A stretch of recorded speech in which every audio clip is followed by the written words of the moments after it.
Magandang hapon, Nel. Nasaan na ba ang Department of Justice sa kanilang pag-iimbestiga sa kill remark ni Vice President Duterte at may natukoy na ba sila kung sino ang nakausap ni VP Sara na assassin? Yes, yun. Magandang hapon. Maglalabas ng subpoena ang National Bureau of Investigation para kay Vice President Sara Duterte para pagpaliwanagin sa kanyang sinabi na umunoy pagpapatay kay Pangulong Ferdinand Marcos Jr. sa First Lady at maging sa House Speaker.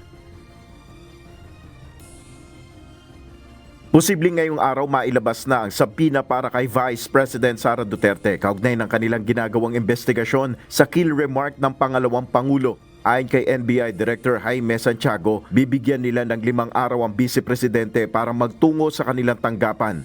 We are giving her chance, due process, to answer yung ibinibintang sa kanya. No, this is by way of subpoena, and we will ask her to appear before our office within 5 days from today. Matibay na ebidensya para sa NBI ang video mismo ni VP Sara na umano'y nagbabanta sa buhay ng Pangulo. Matibay pong ebidensya yun dahil napatunayan po namin yun ay authentic, talaga pong nangyari at na-preserve na po namin sa Facebook app. Ayon sa Department of Justice, itinuturing nila na seryosong banta ito sa buhay ni PBBM, kaya naman posibleng maharap sa patong-patong na reklamo ang Vice Presidente dahil sa kanyang mga pahayag. The premeditated plot to assassinate the President as declared by the self-confessed mastermind will now face legal consequences. Ilan sa ikinokonsidera ng DOJ na isasampang reklamo ay sedition at grave threats. First, the Vice President is not immune from suit. She can be the subject of any criminal, administrative case. Based on our initial study, sedition is a possibility. We are not closing our eyes on other possible criminal offenses, even graver than sedition. But grave threats and sedition are obviously being considered. Ayon naman sa Prosecutor General na si Attorney Richard Anthony Fadulion, uusad pa rin ang investigasyon kahit hindi lumutang sa NBI si VP Sara. Whatever evidence is in the possession of or will be in the possession of the NBI based on its investigation outside of any statement or any cooperation coming from them is something that we can work on already. Kaugnay ng mga sinabi ni VP Sara laban sa Pangulo, magpapatupad ng mas mahigpit na seguridad ng Presidential Security Command o PSC. Tumanggi ng magdetalye si PSC Civil Relations Officer Major Nestor Endoso pero dodoblihin anya ang seguridad ng Pangulo. Makikita nyo na lang po siya during mga incoming engagement ni President kasi yung takbo sa amin dito na didouble natin yung security ni President lalo sa mga upcoming activities niya, mas electing natin yung security. Yun, ayon sa NBI, wala rin silang idea pa kung sino itong nakausap ni VP Sara. Tiniyak naman ng DOJ na magiging patas sila dito sa isinasagawang investigasyon at wala rin sinabing timeline ang Justice Department kung kailan matatapos itong investigasyon. June. Nabanggit ba kanina sa pulong na dinaluhan mo kanina, Nel, na yung sinasabi naman ng kampo ni VP Sara ng mga abogado ay sinasabi na hindi pa naman daw ito active na banta dahil ito ay mangyayari lamang kung mamamatay si VP Sara.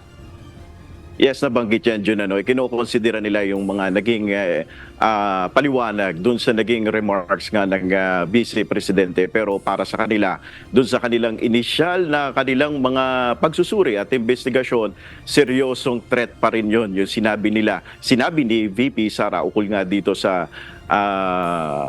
seguridad ng Pangulo. So, sa kabuuan kanina, dun sa press briefing ng DOJ at ng NBI, wala naman silang sinasabi na ito ay hindi nila siseryosohin. Lagi nilang sinasabi na ito ay ikokonsidera na seryosong banta sa buhay ng Pangulo.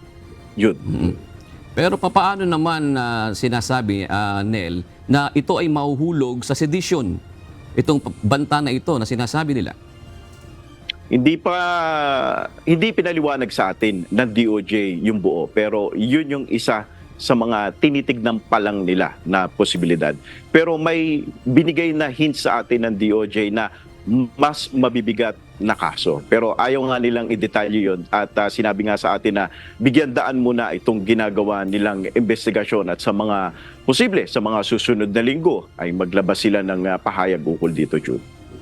So, meron ding sinasabi kanina yung resource person na pagka hindi nagpakita si VP Sara, ay pwede naman may mga nag-gather na silang ebidensya. Ibig sabihin, hindi mandatory na kailangan pumunta ni VP Sara o tumugon doon sa subpoena. Ganun ba yun, Nel? Tama ka dyan, Jun. Sapat na yung sinasabi nila na nag-gather nilang o yung ginagather nilang ebidensya at yung makukuha pa nilang ebidensya para umusad ang kaso. So hindi naman kinakailangan na hintayin pa nila yung magiging pahayag ng Vice Presidente, pero dahil nga sa due process ay hihingan nila yung panig ng Vice Presidente ukol nga dito sa kanyang mga sinabi, Jun. Kailan ba ang alis ni Pangulong Marcos, Nel? Kasi kasama ba kayo dyan ngayon sa pagpunta niya sa gitnang silangan?